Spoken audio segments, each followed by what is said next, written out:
Sarunu cikls Piestātne. Esiet sveicināti sarunu cikla Piestātne jaunajā epizodē. Šodien mēs uz sarunu esam aicinājuši vienmēr atbalstošo, smaidīgo, Sijā Atvasīta R saimnieci, īpašnieci Guntu. Esi sveicināta, Gunta.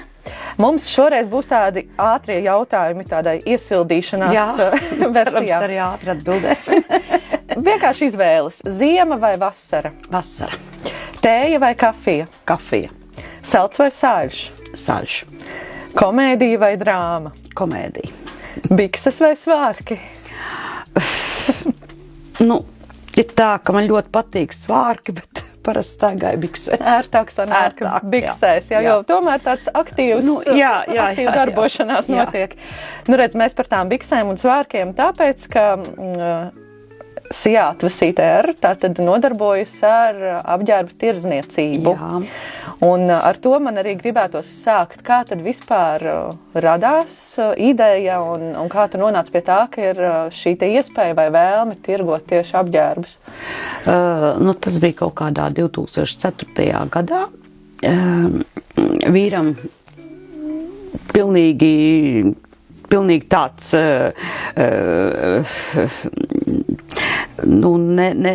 neiedomājams mantojums, nebija liels, un tad varēja tā, kad, protams, vajadzības vienmēr ir bijuši, un viņas arī būtu bijuši tad, un varējām arī iztērēt un nebūt. Tā manta, ko tad iegūt, tad jā. Un tā bija vīram arī ideja. Tad mēs abi strādājām Imsā, cehā, tad vēl viss gāja pilnā sparā. Un tad viņš vienkārši, es tur biju pa meistaru, viņš bija pa kūpinātāju, viņš saka, varbūt sākam drēbes tirgot. Vienkārši tā? Jā, tiešām vienkārši tā. Mērsragā droši vien nebija, ne? Bija vecajā tajā kantorēkā, talsnieki. Es, protams, atbalstīju viņu ideju. Es jau biju stāvoklī ar ritvariņu. Un tad tāda arī tā doma radās. Pārdevām to īpašumu, sadalīja vīrs ar māsu kristīgi uz pusēm un sākām, man liekas, ar 1 vai 2 lēšu somām. Un kas tad bija tas pirmais, ko jūs pārdevāt? Es atceros ļoti labi, mēs nesapratām neko no šitām lietām, un tad bija tādi, tie, kas arī nopirka mūsu īpašumu, viņi paši tirgoja zeķes. Viņi tikai to biznesu bija ar zeķēm, viņiem bija vairākas tās vietiņas, kur viņi to tirgoja, viņi mūs ņēma līdzi uz to Lietuvu parādīt, kur ir tas tirgus un kā. Viņi no sākuma mums tās zeķes ļoti bet tā kā teica, ka jāpērk, man liekas, ka mēs viņas pēc tam veselu gadu tirgojām, cik mēs bijām viņas satirgojuši, iepirkuši. Un tad es atceros, ka bija ļoti modē balts treniņbiks. Tās gāja kaut kā uz urrā.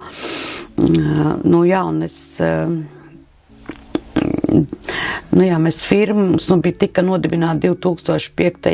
gadā, 13. maijā, IK Atvasīta, jo tajā laikā Sijā bija grūti nodibināt, jo tur vajadzēja baigo pamatkapitālu, un mēs izgājām uz to lētāko variantu. Tad arī tā arī sākām.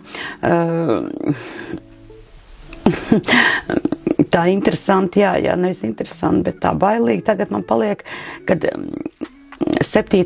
jūnijā mēs vēl braucām ar Jurģi pakaļ precei, un 13. piedzim ritvariņš. Tad, kad es ieraudzīju savu piepampušās kājas, es domāju, ka kaut tik ātrāk būtu Bauska. Bet bija viss ok un viss kārtībā, un tad mēs sākām ar tirgiem, mēs braucām pa mazajiem ciematiņiem, pa tiņģerēm, pa zentenēm, kur vien iespējams. Un tad nācām pie secinājuma, ka vajag telpas. Un pirmā telpa mums arī bija šī pašā ēkā, 2. stāvā, maziņa, es nezinu, cik tur bija kvadrātmetri. Nezinu, es pat, man liekas, ka tādā šaurumiņā. Tad sapratām, ka tomēr, tad jau bija tie labie laiki 90. gadi, tie 2000. gadi vēl. Un šī mums arī bija otrā telpa.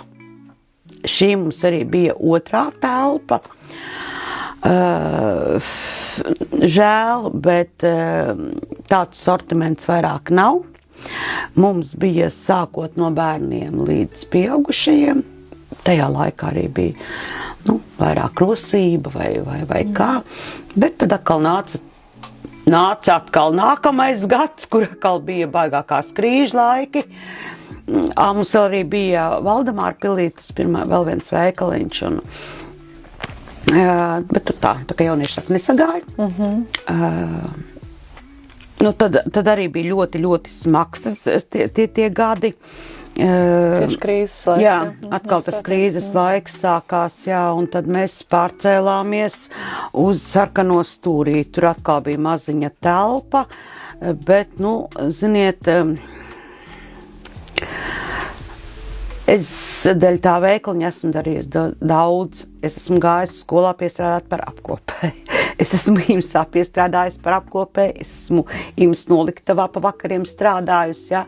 Tā kā, viņš man sirdī tāds ļoti, ļoti, ļoti, ļoti, ļoti iekritis.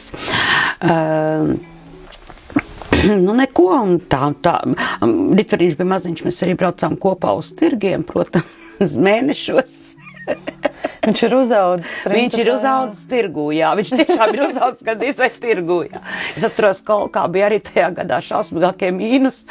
Un Jurģis sēža to Riču, kā sēž Riču, vēl nečsēdēja. Viņš jūnijā dzimis maziņš un neko, es bišķi patirgojos. Tā kā ēdienreiz iekāpiņu pamaroju. Un mums tas nosaukums radās pateicoties lielajai meitai un Lauriņai, krusmeitiņai. Tā kā mēs izdomājām, kā būs nosaukums. Un, pirmkārt, meitenes bija tās, kas mums ļoti iedrošināja ar Jurģi, ka vajag maziņo. Jā.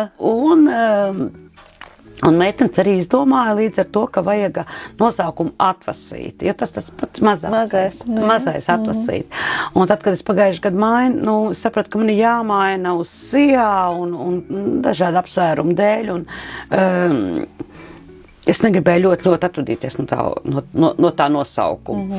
Un tagad, tā kā smējos, Atvasīte ir izaugusi, jo Atvasīte jau arī 21 gads, jā, un arī mums būs 21 gads 13. maijā šogad, jā. Tā kā bija IK, un tagad ir Atvasīte R. Jā, jau pieauguši. Jā, mēs esam pieauguši, un mēs esam arī uz kaut ko nopietnāk nomainījuši nosaukumu, jā.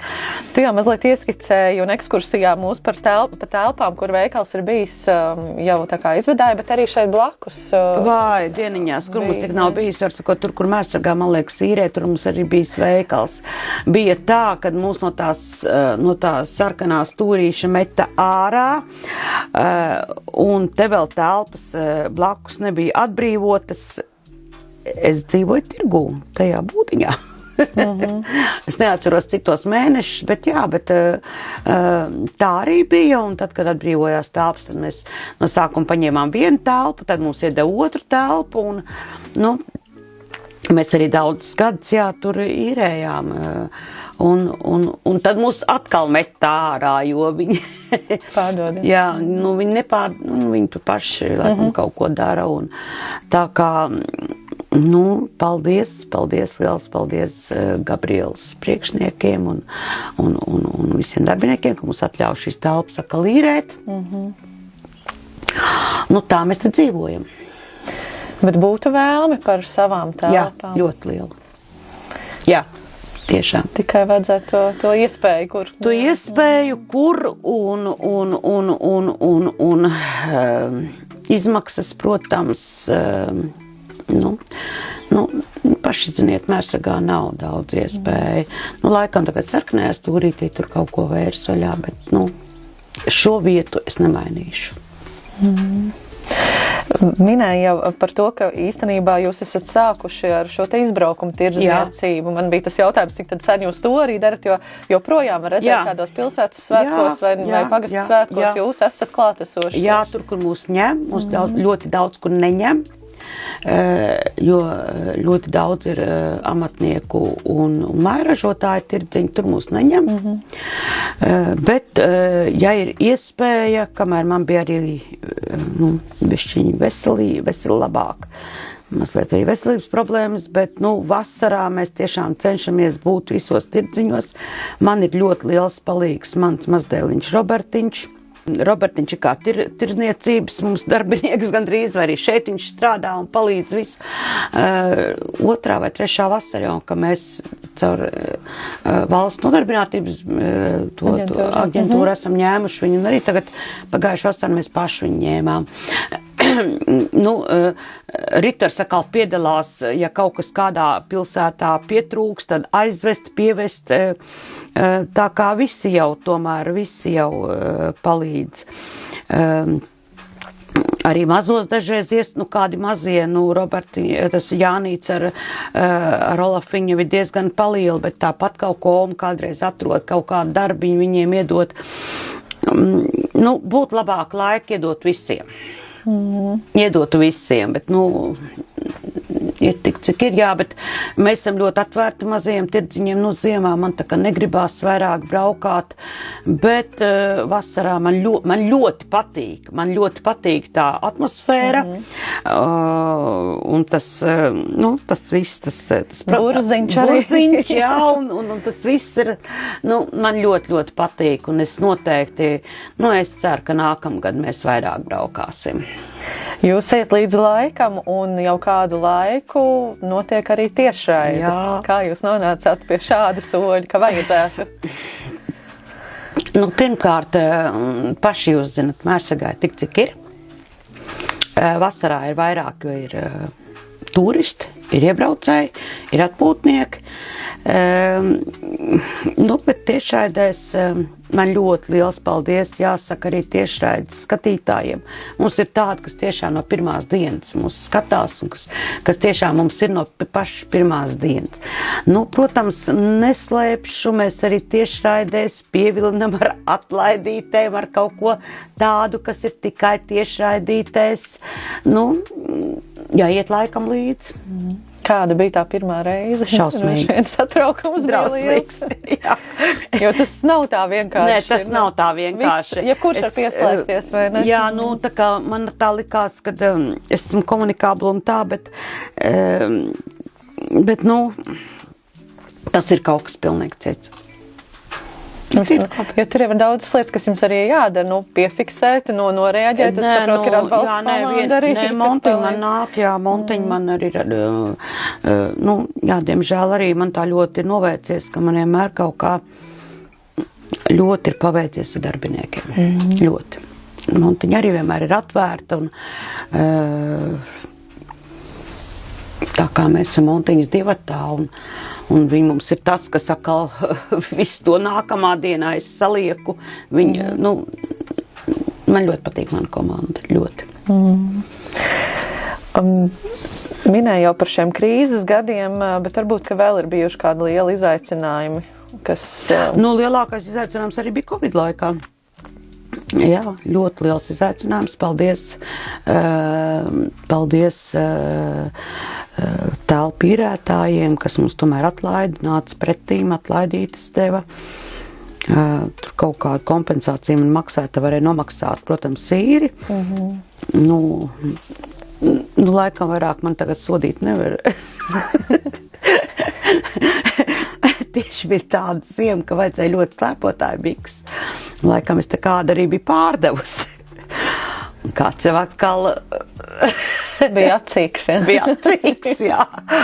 Un to viendienu es te kaut ko fīrējos pa to veikalu un skatos, man klopējās pie lociņa policija. Jūs strādājot, es tiešām nestrādāju. Iekunāju telpas, sasildīju, tomēr viss spēlē un tā tālāk. Un es tiešām tajā dienā maz neko nebiju pārdevusi. Tā kā, tam arī izgājām cauri. Jā, bija brīdis, kad vispār it kā nevarēja. Nē, bija ļoti liels brīdis, bija tāds, kas ir, kas, protams, arī tomēr baigais satraukums, kā tu bet man liekas, ka man toreiz kaut ko tur maksāja, nevis man liekas, bet man kaut ko valsts tomēr maksāja, un es varēju nosekt to telpīri, un es biju ļoti priecīgi par to, ka tā telpīri nosadzās, kas ir pašiem, tas ir pašiem, vīram arī vairāki darbu, tā kā viņš vēl strādāja laikam kaut kur, es taču neatceros, kā tur bija, bet tā kā kaut kā izskolāmies. Jā, bet tas bija ļoti liels tāds izaicinājums, jā. Varbūt, ka tas arī kaut kādu deva to impulsu, ka jāskatās ir plašāk uz āru vai... Arī jā.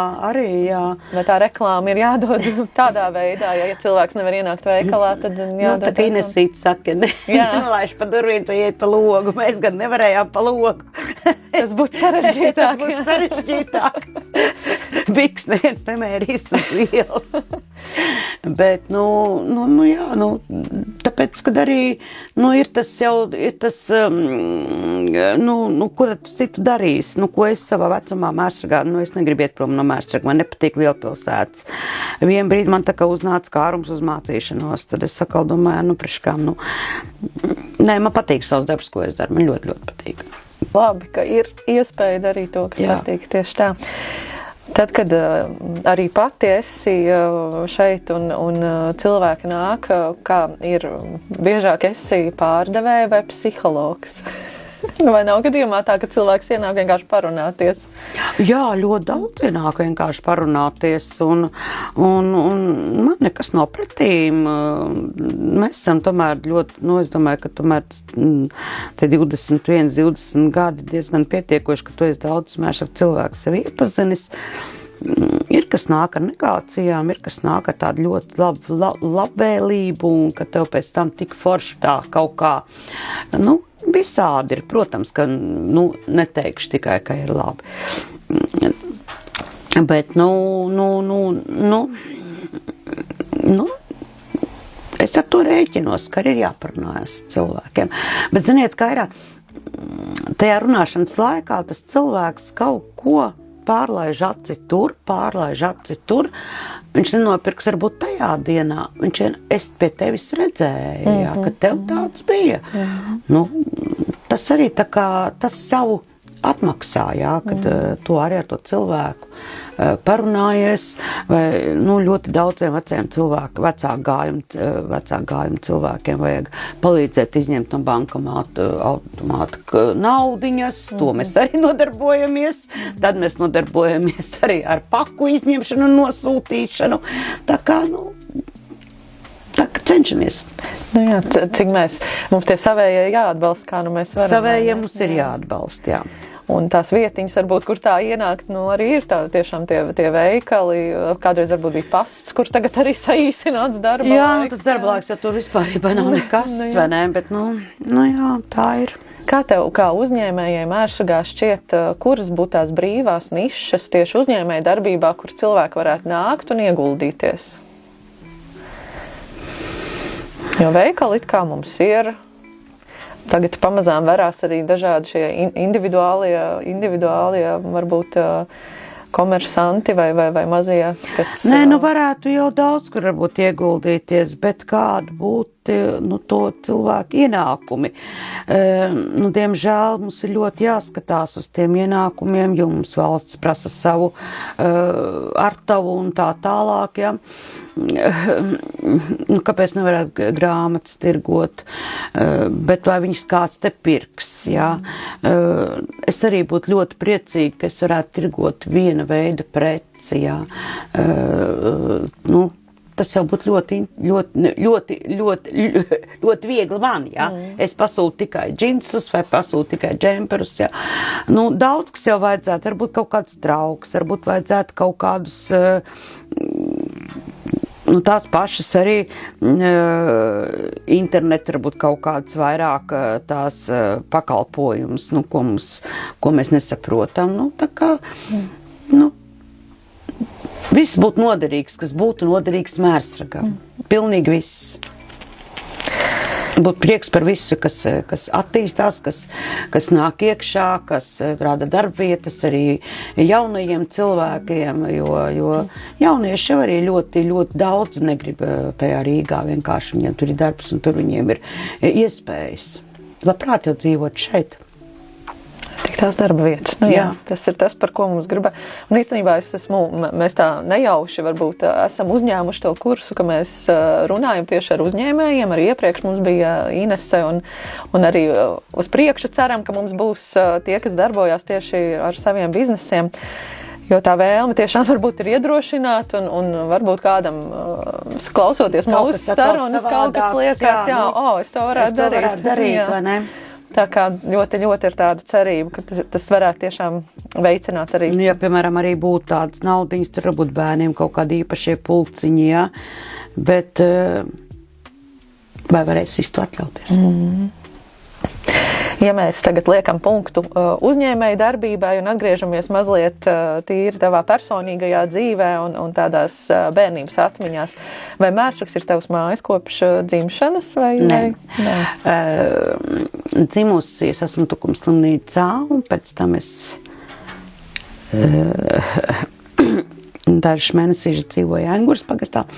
Un, tā sanāca, kad es līdz 10-11 gadiem dzīvoju aiz Aglonas tādā mazā miestiņā kā Bernāni pie vecās mātes māsas. Ilzers ezers, Rušons ezers, man turpat bija blakus. Un mēs vēl joprojām braucam gan arī katru gadu turien, cenšos aizbraukt. Tā kā piestāv vienmēr pie tās mājas, māja vairāk nav māja nodegus, bet ir šķūnis. Man tāds, es nemāku izstāstīt, kāds tās sajūtas.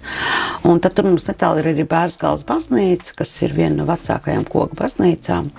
Tur ir arī mūsu, no mammas puses, tur ir man vecā māte, visi tie, tur arī tos kapiņas mēs sakopjam. Jā, un tad 11 gadu vecumā es atnācu uz Mērsragu, bet tik un tā es sevi negribu nosaukt, ka es esmu, ne jau to, ka es necienītu Aglonu, bet tik un tā es gribu teikt, ka es esmu Mērsasniece. Ļoti patīk šis ciems. Kādas bija tās pirmās sajūtas, vai tu atceries, kā bērns, kad tu nonāci Mērsragā, kāda bija sajūta? Jo tas tomēr ir pilnīgi kaut kas cits, vai vējainais krasts, vai Latgales. Jā, tas ir cits, jā. Pirmkārt, man bija diezgan liels problēmas ar valodu. Bija tas... Protams, kad bija tas, kad it kā mums skolā neļāva runāt latgaliski. Tajā laikā vēl neļāva. Bet tik un tā, kaut kā jau tur laikam izspruka ar to valodu. Man bija daudz, kas nevis cik pulkstens, bet cik laiks. Un sākumā arī klasē bija tā visādi. Bet tā, mums klase bija ļoti draudzīga un mēs tā, bet bija arī asars un puņķi un visādi tur bija. Bet, ko es pirmos, man tas jūras plašums laikam likās ļoti tāds wow. Ja tur bija ezers, wow, kas ir citiem, tad man bija jūra. Tā kā arī iedzīvojāmies un 8. klasē es aizgāju uz Rīgas tehnikumu mācīties. Tad tas skolas laiks bija diezgan īsts Mērsragā. Jā, sanāk no 2. klases vai no 3. es tā kaut kas jāprasolvē. Jā, bet Kas tajā laikā bija direktors skolā? Vai bija ārprāts Kārlis Baumanis. Un tad nāca Venskus, man liekas. Varētu būt tā. Jā, vairāk pa vidu taču neviens nebija. Nē. Jā, Baumans bija, ka es atnācu, un Venskus kungs bija tad, kad es pabeidzu 8. klasu. Viņš man jau ir bildi, ka roku pasniedz. Atestāti sniedz, jā. 3 lietas, kā tu raksturot Mērsragu tagad? Kas raksturo Mērsragu? Vāka. Jūrmala. Nu, zini, Aiņa, man būtu ļoti liels grēks, atvaino, neiepazīstināt. Šis ir mūsu veikala direktors, vārdā Mincis. Viņš šeit dzīvo, nu jau 2. vai 3. gadiņu. Dēļ viņa te notiek daudz kas, mēs braucam kurināt, mēs sestdienās, svētdienās viņam kurinām, un tik mīlīgi un tik foršu kaķītes tiešām neesmu redzējusi. Viņš atnāca pie jums pats, jā? Jā, viņš atnāca kauli ādi 27 sērts. Un tagad tāds skaists. Jā, un tagad viņš mums ir direktors. Un arī tiešraidēs jau, ka neparādām savu direktoru, tad ir jautājumi, kur tad ir pats galvenais? Tā kā, ko vēl es varētu raksturot Mērs ir kanāls? Man ļoti, ļoti patīk Mērs ir kanāls. Par ko tu sapņoji kļūt skolas laikā? Es ļoti daudz strādāju, nevis daudz strādāju, es tā muļķīgi saku, es strādāju bērnu dārzā pa auklīt pa vasarām, jo tad jau tā nebija jau problēma dabūt vasarās darbu, jā, un man liekas, ka tas bija tik forši, ja tev sev nopelnīt kaut ko, un tur, man liekas, arī bija tās brīvpusdienas, ka tev deva. Un es ļoti gribēju būt par bērndārs audzinātāju. Ļoti, es netiku ģielā. Man bija ļoti slikts raksturojums, tāpēc, ka es nevalkāju skolas formu. Tas, nestāstīšu, kāpēc, tas tāds mazliet materiāla apsvērumu dēļ. Un tas uzreiz, ja neievēro skolas iekšējos kārtības noteikumus, tas uzreiz samazināja ļoti daudz tos iespējas. Un tad es aizgāju, vienkārši, kur aizgāju uz tehnologiem. Es nevarētu teikt, ka viņš man nekad nenoderēja tas darbs. Kādreiz strādājuši Nērnicā, kur tagad cito veikals. Tad bija bērni, lielie bērni. Un tad pēc daudziem gadiem man atskanēja zvans un uzaicināja pa meistaru, pārtiks tehnologu. Un tā es arī kaut kādas 5 gadus noteikti izmantoju to savu profesiju. Bet, jā, tas man bija bērnības sapnis. Tāpēc jau tie bērni, manuprāt, joprojām ir tāda tava sirdslieta, un arī kamēr jaunākais dēls vēl mācījās skolā, man liekas, ka skolas vecuma bērni tavās mājās bija tāda ierasta lieta. Viņi vēl tagad ir. Un vēl joprojām ir, un man nav nekas pretī, man ļoti patīk. Tā nāca Sandim draugi, un ir vēl tādi tiešām arī Sandim, Gintiņai draugi, kas man apsveic visos svētkos, un vienmēr samīļojamies, kas satiekamies un parunājamies. Un tāda arī Ritvariņam tagad ir draugi, tiešām, kas mūsu mājās ir, man netraucē, ne tur kaut kāds liekāks smilšgrauds vai tur kaut kāds piestaigāts koridors, man absolūti netraucē. Man ļoti patīk, ka viņam arī kaut kur ir jāpaliek, diemžēl. Kaut kur ir jāpaliek, kur tā, lai viņi paliek. Tajā laikā, kad arī Ritvaru klases biedram notika tāds diezgan smags nelaimes gadījums, man šķiet, ka tu biji tas impulss, ka jauniešiem ir kaut kas jādara. Jā, mēs braucām daudz, kur mēs izbraukājām toreiz, man liekas, aicinādam uz to koncertu. To koncertu, taču mēs visi kopā taisījām, tu taču arī bija vēl kultūras namā, un mēs taču izbraukājām uguņus un upes grīvus, mēs taču metām tos uzaicinājumus. Jūs arī taisījāt, man liekas, jūrā lasījāt? Jā, jūrā lasījām, bērni taisīja, es uzcepu maizītes bērniem tajā vakarā, man arī bildes kaut kur mēs visi, es nezinu, man tā ir laikam kaut kāda iekšēja sirdslieta, kad ir jāatbalsta, ja kaut kas tāds notiek. Tāpat kā arī mūsu ģimenē vienmēr ir tāds eņģeļi par Latviju. Visi ziedo. Visi. Es nesaku, ka mēs ļoti daudz ziedojam. Cik mēs varam, tik mēs vienmēr ar telefonu zvaniņiem arī ziedojam. Un Ritveriņš, ka bija maziņš, viņam bija ļoti svarīgi tas eņģelis mājās pie loga. Jā, Un tā kā es arī domāju, ka man pārējie bērni ziedo un ir atsaucīgi šīs lietās, kad vajag kādam kaut kādas palīdzības. Jā, viens ir tiem, kas nonākuši varbūt nelaimē, bet otra lieta, kur tu arī labprāt atvērtu sirdi, atbalsti, ir dažādi šie kultūras notikumi un pasākumi, un vai nu kādas dāvaniņas, vai kādas sveiciens, vai kā citādāk no tevis atbalsts vienmēr ir bijis jūtams. Paldies! Vienmēr būšu atvērta, cik varēšu, protams. Es esmu tikai par to, lai Mērsragā viss notiek, viss būtu, arī tas man novēlējums Mērsragam, izaugsmi,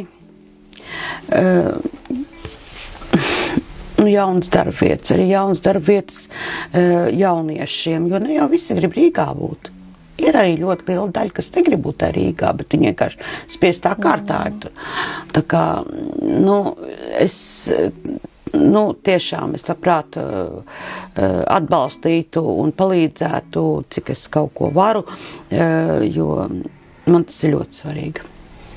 Un deju kolektīvs skolas jau arī ir iegūs nosaukumu Atvasīti, droši vien tāpēc, ka tur ir bijis jā, tur bija tāds sākuma ieguldījumiņš, bija, jā, deju kolektīvs. Man arī pašai tāda maiciņa ir, liels paldies Sarmītei, kas vēl joprojām to turpina. Un, es vienkārši tiešām arī šiem te visiem cilvēkiem, kam ir, kas viss ārpus tos kolektīvus vādus, tiešām ļoti liela arī tev par kori, par visiem. Man vienmēr ir tā, ka es varbūt pat nepiedalos, bet es atbalstīšu. Ar to piedalīšanos man ir grūti. Katrs atbalsts ir svarīgs. Jā, tas ir tāds, ir, kas piedalās, ir kas piedalās, ir kas atkal kaut ko pabalsta. Tā kā, jā.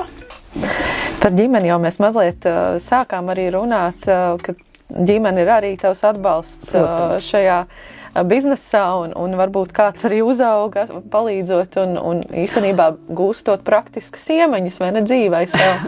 Es domāju, ka Robīts ļoti liels iemaņas šeit ir guvis. Viņam varbūt veicās labāk ar tirzniecību nekā sievietēm, kā tas ir? Zini, es gandrīz vai tā arī teiktu, jo viņš absolūti, viņam nav ne kauns, ne kaut kāda aizsprieduma, viņš arī ļoti labi visu paskaidro un izskaidro, un redziet, viss jau nevar būt, piemēram, Rītvesakal, man kaut ko mēs atnesīs, pacels, jā. Tā kā visiem jau, nav neviens tāds, ka mēs paprasīs un pateikt, nē, mamma vai tu Rome vai tu krusmātes nenākšu. Visi jau ir tomēr savu, un arī ļoti liels paldies, protams, manam vīram Jurģim, kas vienmēr mums ir iekurinājusi krāsniņas un Stiprais plecs, jā. Tā kā,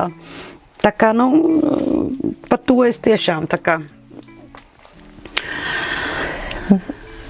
saku paldies lielu visām ģimenei. Mums piestātnē bija saruna arī ar Rudolfu, kas ir tavs mazdēls, un toreiz viņš minēja, ka viņš nodarbojas arī ar apģērbu veidošanu un dizainu. Kā tu domā, varētu būt tas, ka viņš tomēr ir redzējis, ka šo te visu procesu un ka tā ietekme impulses varētu būt arī nācis no tā? Tā kā kaut kā nemācēšu atbildēt, vai tas ir tieši nācis no šitā, bet viņam ļoti labi padodās. Es nezinu, es neesmu tagad paprasījusi, cik viņam daudz laiks, viņš studē un cik daudz laiks tam atlicis, bet vispārībā viņam labi tas padodās. Tā kā, var jau būt, droši vien. Jā, gatavojot jautājumus, es tā saliku kopā, bet var būt, jo nekad jau mēs nevaram zināt. Nevaram zināt, jā, varbūt, ka tiešām viņš tā, kaut kā piefiksē, viņš ar vienu vasariņu man strādāja. Tā kā novēroja modas tendences. Jā, izpēta bija vajag. Modas tendences viņi novēro nepārtraukti. Viens šuj, viens atkal kaut kāds maikstājs. Tas jau tikai priecē. Arī tava meita darbojās skaistuma kopšanā, kas arī ir tāds individuālais bizness, un iespējams, ka arī tevis iedvesmota viņa ir šo soli spērus. Man liekas, ka Gintai vienmēr bija sirdslieta frizētavu. Nē, nu droši vien, kad jā, kad nu, ka viņam arī domājas to, ka tā būs viņas frizētā, jo, nu, ja mazā ciemiņā viens pie otru strādās, vai tur kaut ko varēs nopelnīt atkal. Tā kā nē, Gintai man liekas, ka ļoti labi tas viss padodās. Un kas svarīgi, ka mērsragā? Un mērsragā, jā, un mērsragā, nu, protams, kad nav viegli, 4 puikas. Jā, visiem ir. bet, nu, tajā pašā brīdī viņi ļoti pastāvīgi un ļoti atbalsta viens otru, jā. Man par to ir ļoti, ļoti liels prieks. Šo ierakstu droši vien varētu būt, ka nejauši vai jauši kaut kad pēc daudziem gadiem noteikti atkal noskatīsies gan tavi bērni, gan mazbērni, un pat mazākais mazbērns vēl ir maziņš. Jā, 3 gadi. Un varbūt viņš pēc, piemēram, 20 gadiem uziet šo ierakstu un redz savu omi, un ko tu gribētu atstāt kā tādu ziņu, kā tādu vēstījumu saviem bērniem, mazbērniem, nu tādai vēsturei šeit ierakstam? Kādu novēlējumu vai padomu? Nu, novēlējums būs tāds, nekad nenobīties no to, kas ir padomā.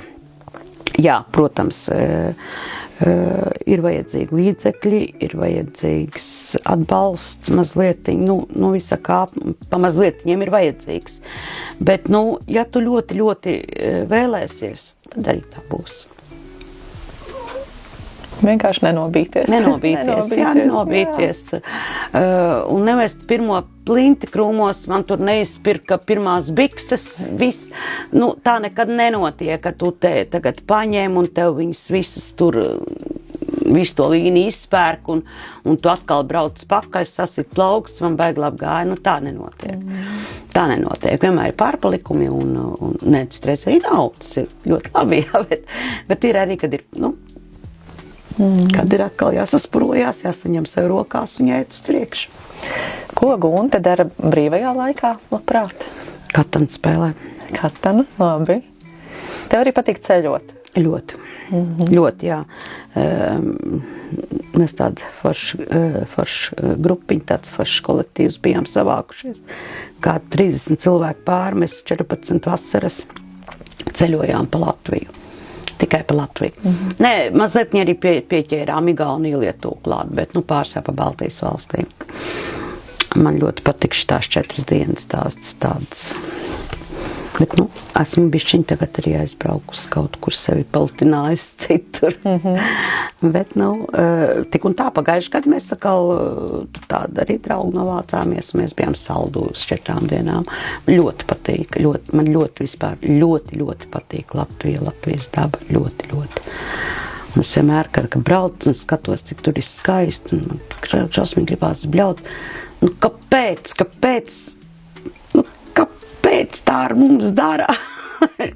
Es domāju, ka jūs sapratīsiet visu mani. Vēl varbūt kādu brīvā laika pavadīšanas veidi? Tātad šī spēle, jā. Tas, katans, un kas man vēl patīk,